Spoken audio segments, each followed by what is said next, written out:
Olá, bem-vindos e bem-vindos a mais um Vamos Falar de Fumotores, desta vez dedicado ao WEC e ao IMSA, e para isso tenho a presença da Ana Ventura e do Rui Wozard, que nos vão falar um bocadinho sobre estes dois campeonatos, fazendo a divisão da temporada e também das próximas corridas em Sebring. Ana, passo do volante. Olá a todos os que nos estão a ouvir. Bem, vamos então falar um pouco sobre o que é isto da WEC e da IMSA, que são assim nomes um bocado esquisitos para quem está a ouvir, mas isto são basicamente dois campeonatos de corridas de resistência. Só que a IMSA é um campeonato completamente diferente da WEC. A WEC já agora é World Endurance Championship e a IMSA é mesmo uma associação que existe na América do Norte que faz as corridas que estão lá. Focando-nos na WEC, a WEC tem mais ou menos 10 anos, nem tanto, ou está a celebrar agora o seu 10º ano, e basicamente desde 2012 até agora que tem havido várias competições de resistência de 6, 8 e 24 horas, contando com estas de 12 em Sebring, que não faz parte da WEC, mas totaliza as 1000 milhas de Sebring que vão existir este fim de semana, que já vamos falar sobre isso.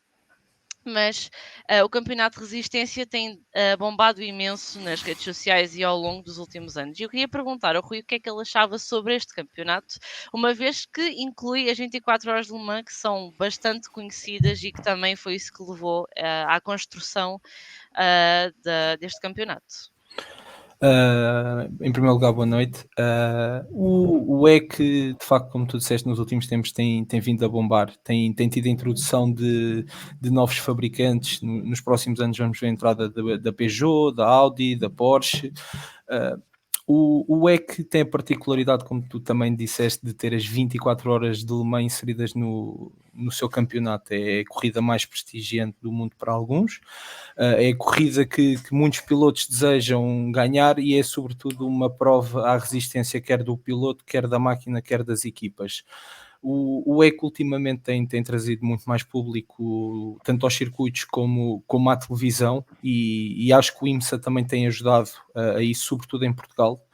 No EC vamos tendo alguns pilotos portugueses, vamos tendo vitórias portuguesas também, e acho que este ano pode ser um ano particularmente interessante para os portugueses para ver o que vem, sobretudo no próximo ano.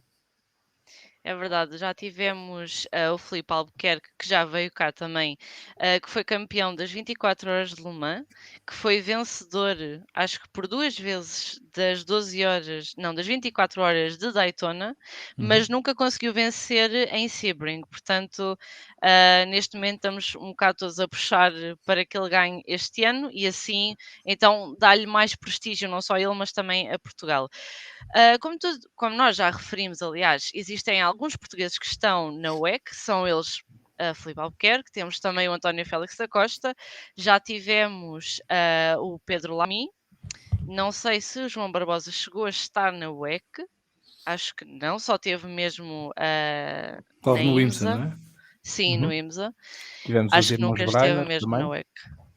Exato, temos o Rui Andrade, que é luso-angolano. Vai correr este ano E com licença portuguesa. é verdade, já o fez em Daytona, nas 24 horas, exato. Acho que conseguiu um pódio e foi mesmo com a nacionalidade portuguesa, o que é bom de se ver. Estes são os pilotos portugueses que estão na WEC, na IMSA são idênticos, acrescentando lá está o João Barbosa, que também é muito conhecido na América do Norte e que tem uma boa reputação lá. O que é sempre bom, e eu lembro-me de uma história, não é particular, mas é engraçada, que quando o patrocinador da Galp decidiu contratar com ele, ele estava numa equipa que eu não lembro qual era, acho que era Cadillac, não sei, e a Galp foi com ele e depois rescindiram-lhe o contrato, mas a Galp ficou lá, ficaram-lhe com o patrocinador, entre aspas. É o carro número 5 da É, Cadillac. ainda bem que eu acertei, estava com esse receio. Portanto, estes são os nossos pilotos portugueses, como o Filipe também já veio cá referir, ele foi um vencedor de merecido daquelas 24 horas de Le Mans, mesmo que não tenha sido à geral, foi no LMP2, mas eu lembro-me bem dessa corrida e acho que o António até ficou no pódio e celebraram os dois. Uhum. é bom de se ver pelo menos esta ligação portuguesa, mesmo que sejam rivais em pista, acabam por celebrar o facto de estarem juntos num pódio, não? Isso é sempre. Ah, já tivemos esse exemplo, também já tivemos o exemplo do João Barbosa com o Filipe Albuquerque no IMSA, nas 24 Na horas de mesma equipa, Daytona. exato. E também era interessante, vamos ter no WEC também outra vez uma equipa portuguesa, que é a Algarve Pro Racing. Era uma equipa que estava com uma parceria com a G-Drive, apesar de estar com Pro AM. Para quem é novo no Mundial de Resistência, existem dois tipos de carro: existem os carros dos profissionais e existe o carro dos pagantes, dos Sim, privados, que são os AM o na Gentleman classificação. Driver. E Exatamente. apesar de concorrerem como Pro AM, era interessante e espero um dia ainda ver eles a conseguirem subir ao lugar mais alto do pódio. É uma pergunta para os dois, se me permitirem. Uhum. Tendo em conta o sucesso que os portugueses têm tido, né, neste tipo de categorias, como é que vocês explicam que em Portugal não sejam provas tão seguidas ou tão vistas pela maioria dos portugueses? É assim, é uma opinião pessoal. Eu acho que é porque leva muito tempo e as pessoas acabam por se cansarem de ver, porque o português, entre aspas, está muito habituado ao futebol. É 90 minutos com uma pausazinha e está feito. Agora, corridas de 6 horas, 12 horas, 8 horas, 24 horas, eu acho que se cansam um bocado de ver. Ao mesmo tempo, é a tal ligação mais com o desporto rei que existe cá em Portugal. Pelo lado positivo, a partir do momento em que o Filipe começou a receber mais atenção por parte dos mídia lá fora e que começaram a ver os nossos mídia portugueses que realmente estavam a falhar nisso também com as críticas que houveram nas redes sociais, eles começaram a dar um pouco mais de atenção. Mas até ao momento não foi suficiente ou não foi o suficiente para se atrair tanto público como era de esperar. E também porque não há corridas cá. Houve o ano passado em Portugal, mas, por exemplo, este ano já não há. Vem cá o DTM, mas não vem cá nem Não IMSA. vem, Vem cá a vem ALMS. Vem o Elms. a Vem European Le a Mans ALMS. Series, Vem em outubro. setembro, outubro. Uhum. É. Mas Mas Rui, lá está, são 4 concordas? horinhas. Eu Mas concordo já é bom. com tudo o que a Ana disse. Acrescento também a falta de promoção das próprias corridas em Portugal. Eu lembro-me no tempo do Pedro Lamy, em que até se falava bastante, quando calhava ao fim de semana das 24 horas de Le Mans, na altura em que o Pedro Lamy competia pela Peugeot. Penso que tenha sido até agora o momento em que nós tivemos mais pessoas a acompanhar as 24 horas de Le Mans. Agora, como também já foi dito anterior, com a crescente de onda do Filipe Albuquerque, do António Félix da Costa, e aqui também um bocado toda esta crescente que apareceu no desporto motorizado através do DTS, e o João Carlos Costa tem uma frase muito, muito boa para isto, que é: de 10 que venham do DTS, 3 ficarem, é sempre um ganho, e esses 3 estão também a começar a despertar para este mundo, e é um mundo que eu acredito que em Portugal vai começar a ter um futuro maior, um futuro mais risonho, desde pilotos a perceberem que também é uma forma de poderem continuar a competir. Temos agora o exemplo do Chaves que teve a fazer o ALMS, é sempre uma possibilidade para fazer o WEC.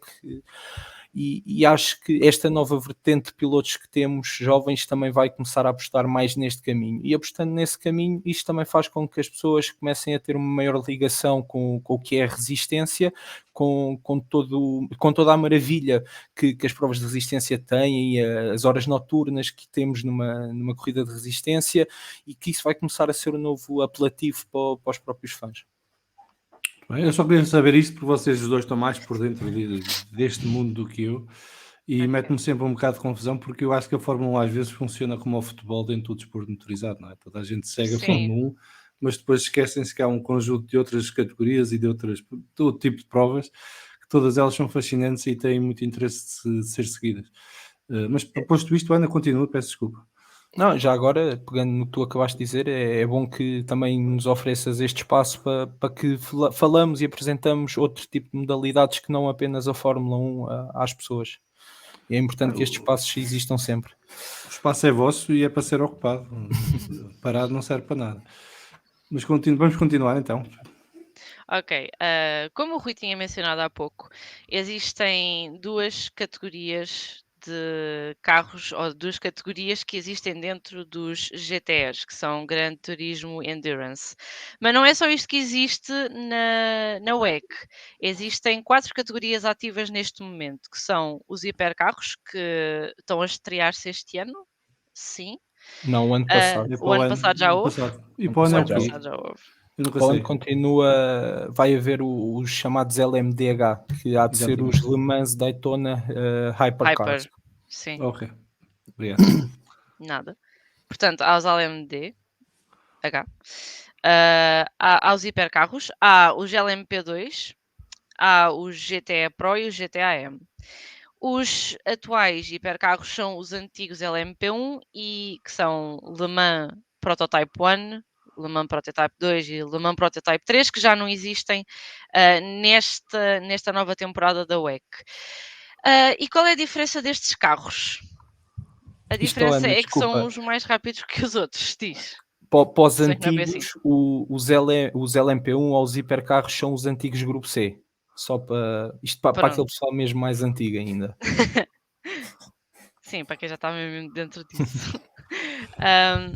Sim, mas estava a dizer, a diferença é que uns são mais rápidos que outros barra lentos, só que temos aqui um problema grave, que é o facto dos hipercarros serem mais lentos que os próprios LMP2. Que coisa que não devia acontecer. Eu lembro-me que eu fui fazer um artigo sobre isso, a dizer que a FIA e a ACO tinham planeado mudar a regulação dos próprios LMP2 para ficarem mais lentos em relação aos hipercarros, em vez de fazerem os hipercarros mais rápidos. Portanto, qual é a tua opinião sobre isto, Rui? Porque isto não me parece muito certo. Ainda agora, uma questão rápida, uma informação rápida no prólogo: os LMP2 foram mais rápidos que os próprios hipercarros. Isto não é deste ano, isto já é uma questão que vem do ano passado, no prólogo do ano passado que ocorreu em Spa, a mesma história repetiu-se, os LMP2 foram mais rápidos que os hipercarros, e para quem ainda não está dentro do que é o WEC, apresento-vos o termo mais odiado pelos fãs, que é o BOP, o Balance of Performance. Isto é muito aplicado foi muito aplicado durante anos nos Toyota hipercarros, e ultimamente tem sido aplicado nos LMP2, não por conta dos LMP2, mas por conta dos hipercarros, porque a própria FIA nem a ACO querem que os hipercarros sejam mais lentos que qualquer outra categoria. Isso foi um dos motivos que também levou, entre aspas, ao fim dos LMP3, porque se nós repararmos, muitos dos GTs estão mais rápidos que os LMP3. E eu acredito que futuramente nós acabaremos por ter o fim também dos LMP2, passaremos a ter talvez uns segundos hipercarros ou uns hipercarros privados, de forma a combater esta situação. É algo que temos que saber, entre aspas, saber viver. Eu não gostava de ser um piloto da LMP2 para me tirarem a força, a potência, a dirigibilidade do meu carro, só para ver outros ganharem. Não sei o que é que o João também pensa disto, se ele é a favor do BOP. Sou na PlayStation. Na PlayStation dá um jeito de caraças. Quando fazemos as corridas online, que assim a malta pode escolher o carro que mais gosta e vai com a certeza que vai estar mais ou menos ao ritmo dos outros. Eu acho que isso é um bocadinho trágico ou cómico, não é? Chama-se uns carros hipercarros, supostamente deveriam ser os carros mais rápidos de longe, e depois tem que se andar a travar os outros, porque afinal os outros são mais rápidos que os hipercarros. E portanto, ou há aqui um problema de léxico ou há um problema de tecnologia. E isso tem que ser resolvido, porque não faz muito sentido. Eu para já tenho grandes dificuldades que se trave quem é mais rápido naturalmente. Claro. Isso para mim é contra a natura naquilo que é uma competição automóvel ou uma competição desportiva. E depois tenho ainda outro problema, que é tentarem encobrir isso criando regras esquisitas e acrescentando lastro para travar quem tem os melhores carros e quem pode ir mais rápido. Porque, sobretudo, por exemplo, em resistência tu tens mais do que uma corrida dentro da corrida, não é? Claro. E portanto, por muito que os hipercarros fossem mais lentos que os LMP2, a competição de hipercarros continuaria a existir. Se calhar deixaria de ser cabeça de cartaz porque os LMP2 é que queriam ganhar a corrida no geral. Mas isso é eles que arrepiem caminho nas fábricas e que saibam interpretar melhor os regulamentos técnicos e que façam carros mais rápidos no futuro. Estar a cortar as pernas aos outros porque são mais competentes ou têm carros melhores é algo que, como adepto, me deixa um bocadinho triste. Por muito que perceba a razão por trás disso e a lógica de quem toma a decisão de fazer isso. Mas é algo que tem que ser tido em conta no futuro, até porque para aproveitar esta onda de novos fãs que chega, não só via Drive to Survive, mas agora temos o MotoGP Unlimited, temos as séries da Amazon também dedicadas ao mundo do desporto automóvel. Portanto, há uma nova legião de fãs que está a chegar, que quer consumir produtos de desporto automóvel e motorizado, e que não pode ser confrontada com estas situações porque assim como chega rapidamente se vai embora. E isto não pode viver só dos hardcore, tem que viver de uma audiência bastante diversificada, eclética e que saiba oferecer a cada segmento desta audiência um ponto de interesse que os prenda. Não pode correr riscos desnecessários como esta história do BOP, que, para além de tudo, é difícil de explicar às pessoas. Sim. Portanto, já falámos sobre as categorias que existem na WEC. Vamos falar das categorias que existem na IMSA, pelo menos na parte a que conta às corridas de resistência, que são as 24 horas de Daytona e as 12 horas de Sebring. Como já passou as 24 horas de Daytona, é mais fácil falarmos sobre os carros que existem, que são os DPI, que são ligeiramente parecidos, para não dizer que são iguais aos hipercarros da WEC. Temos os LMP2 e os LMP3. Temos os GTD Pro, que são Gran Turismo Daytona Pro, e os GTD, que são os GTs ou Gran Turismo de Daytona. É basicamente a mesma coisa, só que diverge no nome. Podiam simplesmente ter ficado com o mesmo nome ou ficaria mal? Por serem categorias e partes diferentes do mundo. Não sei, isso tem muito a ver com, se calhar, com as americanices também, não é? Porque eles gostam de ter os nomes deles e as coisas deles, e isto não é. O IMSA é campeonato FIA, agora Não, não, pergunta de não, não. ignorante, Não, não é? têm um contrato com eles. Pois, mas lá está, só não ser campeonato FIA já faz com que se calhar tenha que haver essa diferenciação. Mas lá está, é outro obstáculo a quem chega e quer perceber que depois chega e diz, então, mas porque é que LMP2 no IMSA é diferente do LMP2 no em Le Mans? Até porque os carros principais do IMSA são mais parecidos com os LMP2 do que com os hipercarros, pelo que eu percebo. Portanto, não sei, é daquelas coisas que faz sentido porque o IMSA está virado para o mercado americano e, portanto, se calhar querem preservar essa cultura e é aí que está a sua principal audiência, mas num mundo globalizado e com acesso às transmissões via IMSA TV, não é? Se calhar fazia mais sentido começarem a harmonizar isto. Mas isto é daquelas coisas que é mais pormenor do que propriamente um problema em si, na minha opinião. Mas o Rui está com cara de quem não concorda. Não, muito pelo contrário, concordo com tudo o que tu disseste, estava aqui a ouvir-te atentamente, é apenas um pormenor. Aqui a diferença também é que o WEC é virado apenas e só para a resistência. O IMSA é um campeonato que há alguns anos atrás era o campeonato mundial de sports car, de carros, não quero dizer carros esportivos, mas quase de protótipos. E isto envolvia tanto resistência como sprint. E se nós acompanharmos o campeonato do IMSA, vemos isso. Vemos que após muitas das corridas da Indy, temos a seguir as corridas de IMSA num formato mais sprint do que aquilo que o EC procura. Daí também os carros serem diferentes, as dominações serem diferentes e a própria preparação dos carros serem diferentes. Agora, se é um GTDE, se é um GTDLM ao quadrado, isso é um bocado irrelevante. Não, mas o que o Rui está a dizer é verdade, porque se nós formos a tentar procurar aquilo que é o calendário da IMSA para este ano, nós temos o WeatherTech Sports Car Championship, que é onde está incluídas as 24 horas de Daytona e as 12 horas de Sebring. Depois temos Michelin Pilot Challenge, Prototype Challenge, Porsche GT3 Cup USA A e Ferrari. Porsche GT3 Cup Canada. Ainda Sim, tem porque eles a depois- Ferrari coisa. Challenge. Mas Também isso dentro depois do porque mesmo eles campeonato. vendem patrocínios para isso tudo, não é? Porque Claro, sim. eu, por exemplo, no outro dia estávamos a gravar o de NASCAR e eu estava a ler o nome das corridas ao David. E o David é quem está a comentar na Eleven com o Miguel Roriz as corridas de NASCAR. E ele não sabia do que é que eu estava a falar, porque eu estava a ler o nome oficial de cada corrida, que é o nome do patrocinador, normalmente. Sim. Uhum. E ele conhece pelo nome dos circuitos.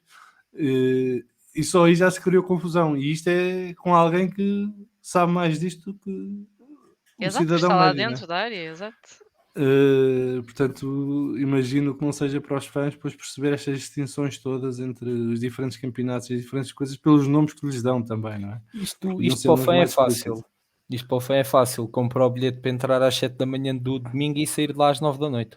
O que interessa é ver carros em pista. Sim, desde que haja carros a rodar, estamos todos contentes. Exato. Sim. Tudo o que vem depois Aconselho é também. extra. O Pilot Challenge aquilo é brutal. Para quem tiver um bocadinho de tempo para ver o campeonato da Michelin, aquilo é mesmo espetacular. É corrida até o último segundo. Lá está, digamos que é uma categoria inferior, dá sempre mais pica. É como a Fórmula 1 e a Fórmula 2. A Fórmula 2 consegue ser um bocado mais interessante às vezes que a própria Fórmula 1. Portanto, não estamos muito longe disso. Bem, em termos de campeonato e de calendário, que era isso que eu estava à procura, e da IMSA vai ser um bocado complicado dizer tudo. Na WEC, nós temos 6 corridas. Exatamente. Temos as 1000 milhas de Sebring, que vai ser este fim de semana, ou seja, 18 de março. Nem é fim de semana, é só mesmo um dia, é só dia 18. Depois vamos ter as 6 horas de Spa, que vai ser no dia 1 de maio. Vamos ter as 24 horas de Le Mans, ao vivo já nem é aquela versão virtual, é mesmo ao vivo, que vai ser no dia 11 e 12 de junho. Não sabemos ainda se com ou sem público, nem sei se isso já foi revelado ou não. Estão bilhetes à venda. Há bilhetes à venda. Já o ano passado tinha público. Mas o ano passado foi metade, que eu ainda me lembro. Que não deixaram isso entrar o toda a número não gente sei. por causa da coisa. Sim, mas se há bilhetes à venda é bom. Depois das 24 horas de Le Mans temos as 6 horas de Monza, no dia 10 de julho, as 6 horas de Fuji, no dia 11 de setembro, e 8 horas do Bahrein para fechar a temporada no dia 12 de maio. 12 de novembro. Maio era um bocado rapaz. complicado. Portanto, estas são as corridas da WEC. Há uma grande diferença entre de uma corrida para a outra. Não é tão juntinho como tem existido no Campeonato de Fórmula 1 como nós temos vindo a ver. E o que é que se deve a esta diferença de tempos de uma corrida para a outra? O que é que tu achas, Rui? O primeiro ponto é o IMSA. Porque ao contrário do EC, o IMSA tem uma catrefada de corridas e grande parte dos pilotos que fazem o EC procuram também fazer o IMSA. Temos o exemplo do Filipe Albuquerque, que é o expoente máximo em Portugal, que está a fazer as duas categorias. E sempre procurou-se ter algum cuidado entre a FIA e a IMSA, de forma a tentarem não ter muitas datas que possam prejudicar os eventos em si. Outra questão é também o custo que tem para as equipas e para muitos dos privados. Nós reparamos, o campeonato do EC é na sua grande maioria composta por equipas privadas e toda esta operação tem elevados custos, e a FIA e a ICO procuram não aumentar numa grande fatia os gastos com viagens, transportes e logística para as equipas. Eu tenho a opinião que isso no futuro, com a entrada de mais fabricantes, com o interesse de mais público, isso vai ser algo que vai mudar certamente, que vamos passar a ter um campeonato à volta das 10, 12 corridas por ano. E depois há outra coisa que há os overlaps, não é? Porque há mais campeonatos a decorrer e eles querem evitar o conflito de datas, apesar de que as primeiras duas provas, não, a primeira e a terceira vão coincidir com a Fórmula 1, por exemplo, eles tentam evitar esses fins de semana, o que é cada vez mais difícil, porque a Fórmula 1 cada vez tem mais grandes prémios e, portanto, é quase inevitável, mas este ano é Sebring e Le Mans, que coincidem com grandes prémios de Fórmula 1. E depois há mais campeonatos FIA e outras provas, e é o que tu dizes, não é? Os pilotos não vivem só do WEC, fazem outros campeonatos e outras provas pelo meio e também têm que se sustentar, não podem estar só à espera das 6 corridas do WEC para fazer o seu ano de trabalho. E depois são provas de resistência, não é? Isto não é, Claro. não é propriamente. Eles, não sei, mas se fosse eu, demorava 2 semanas a recuperar de fazer umas 24 horas ou umas 12 horas. Eles são mais rápidos do que eu, mas mesmo assim custa. E a própria equipa e o esforço, as partes para os carros, o desenvolvimento dos carros, tudo isso, deve ser preciso algum tempo entre corridas para poderem estar sempre a topo. Só aqui para completar, a IMSA, sem contar com agora Sebring, vai ter mais 10 corridas de Sebring para a frente. Sim, e sem contar que já teve Daytona 500. Daytona 500 não. 24. 24 horas de 24. Daytona. Sim, assim seriam 13. Vamos acrescentar o Before the Roar, que também foram 1 hora e qualquer coisa. Sim. Sim, foi a na qualificação, semana a seguinte. corrida de qualificação. Correto. Que foi das melhores corridas dos últimos tempos. É o Sem IMSA. dúvida. Pronto, está aí. Portanto, passando para uma previsão rápida do que é que vai acontecer em Sebring. Gostava de ouvir primeiro, depois eu posso dar a minha opinião. Eu só tenho a opinião de fã. Quero que ganhe o Filipe. E o resto é-me indiferente. Pronto. Isso é a opinião de português. Mas sou português fã. Rui, diz Então, tu. eu posso começar. Eu quero só aqui, quando vamos falar nos favoritos à vitória ou não, também elencar uma particularidade. Tal como os carros, os pilotos também têm uma classificação. Temos desde o piloto platina até o piloto bronze. E é aí que surge a questão de ser um carro 100% Pro ou um Pro AM. E isto para dizer que para as 12 horas de Sebring, o que eu acho, entre aspas, que vai acontecer, sobretudo no GTAM, é o mais fácil, que é o número 54 da F-Corsa, com o Nick Cassidy all over the top, que é algo que é normal.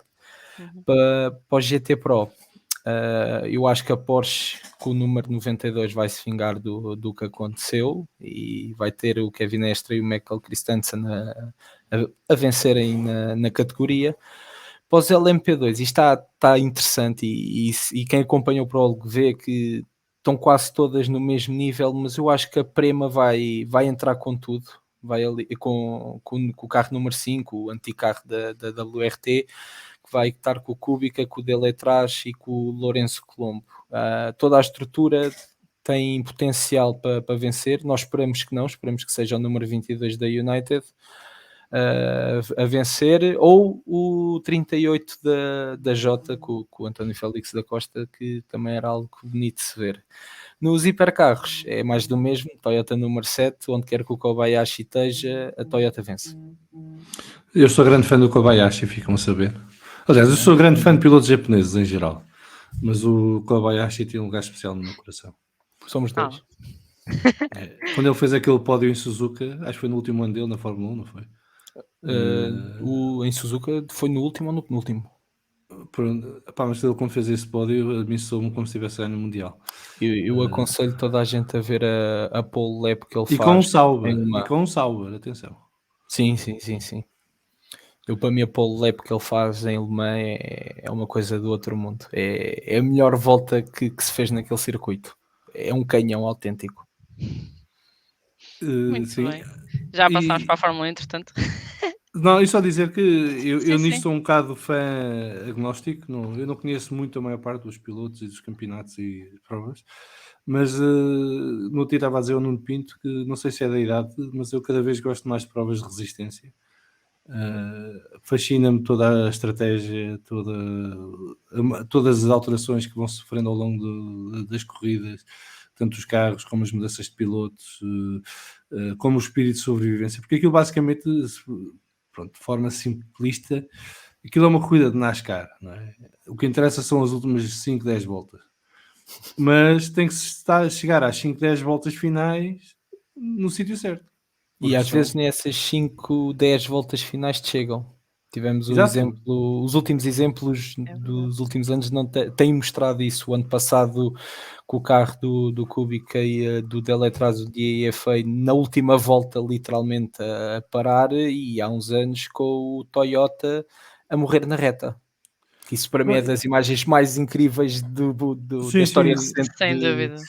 Mas ver aquele Toyota parado no meio da reta no final. E o Weber a festejar como se não houvesse amanhã. Faz parte, mas isso para haver vencedores tem que haver perdedores, não é? Claro. Mas é isso que eu cada vez mais aprecio, que é o facto de todo o trabalho que eles têm que fazer para se posicionar para nesses últimos momentos poderem estar em posição de ganhar as corridas. Sim. E para mim, cada vez que vejo uma corrida de resistência, é impressionante como eles chegam ao fim separados por 1, 2, 3 segundos, não mais do que isto. O que, se formos a pensar bem, não é? Porque isto são carros, são máquinas que estão em esforço durante horas a fio, a 100% de performance quase. Há o fator humano, há o fator climatérico, e depois é tudo decidido por 1 ou 2 segundos no final. É surreal. E acho que só por aí já vale a pena. E quem não tiver pachorra para ver as provas inteiras, que faça o esforço de ver a última meia hora, porque só isso já vale a pena.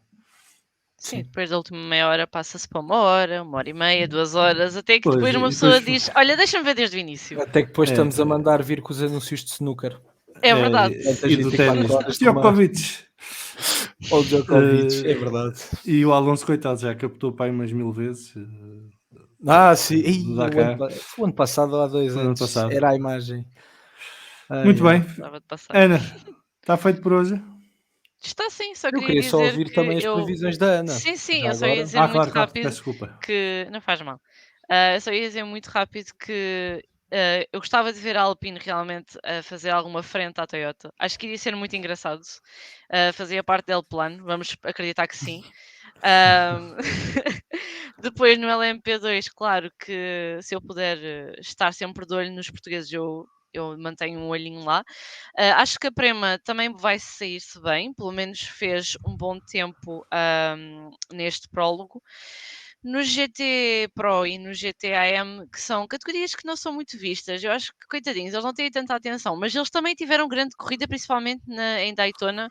Os dois Porsches a competirem nos últimos minutos também foi engraçado de se ver, porque depois acabaram os dois por se espetar, entre Epá, aspas. desculpa estar-te a interromper, mas há 3 anos ver o Nick Cassidy e o Augusto Farfus Sim, eu lembro que era o Nick Cassidy era com outro às 3 da manhã, em plena Alemã, tiveram até às 7h30 lado a lado. 3 décimas foi o máximo que os pararam, mesmo nas boxes. exato. Portanto, GT é sempre GT. Sim, não, o que eu estava a tentar dizer é que às vezes não é muito acompanhado, focam-se mais tipo nos carros da frente, os mais rápidos, e depois deixamos os mais lentinhos tipo para trás.